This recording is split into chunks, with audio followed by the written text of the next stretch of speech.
ಸ್ವಾಗತ ನಾಮಫಲಕಕ್ಕೆ ಖಾಸಗಿ ಬಸ್ ಡಿಕ್ಕಿ ಹೊಡೆದು ಮಗುಚಿ ಬಿದ್ದ ಪರಿಣಾಮ ಚಾಲಕ ಮೃತಪಟ್ಟು 8 ಮಂದಿ ಗಾಯಗೊಂಡಿರುವ ಘಟನೆ ತುಮಕೂರು ಜಿಲ್ಲೆಯ ಕುಣಿಗಲ್ ತಾಲೂಕಿನ ಅಂಚೆಪಾಳ್ಯ ಬಳಿ ರಾಷ್ಟ್ರೀಯ ಹೆದ್ದಾರಿ 75ರಲ್ಲಿ ಇಂದು ಬೆಳಗಿನ ಜಾವ ಸಂಭವಿಸಿದೆ.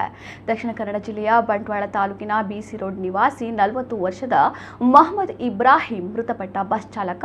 ಈ ಖಾಸಗಿ ಬಸ್ಸು ಉಡುಪಿಯಿಂದ ಬೆಂಗಳೂರಿಗೆ ತೆರಳುತ್ತಿತ್ತು. ಉಡುಪಿಯ ಸುಭಾಷ್ ನಗರದಿಂದ ಶುಕ್ರವಾರ ರಾತ್ರಿ 7:45ಕ್ಕೆ ಹೊರಟಿದ್ದ ಬಸ್ಸು ಮಂಗಳೂರು ಮಾರ್ಗವಾಗಿ ಸಂಚರಿಸುತ್ತಾ ಮುಂಜಾನೆ 2:30ರ ವೇಳೆಗೆ ಕುಣಿಗಲ್ ಬಳಿ ಬಸ್ ಚಾಲಕನ ನಿಯಂತ್ರಣ ತಪ್ಪಿ ಬಸ್ ಸ್ವಾಗತ ಕೋರುವ ನಾಮಫಲಕಕ್ಕೆ ಡಿಕ್ಕಿ ಹೊಡೆದಿದೆ.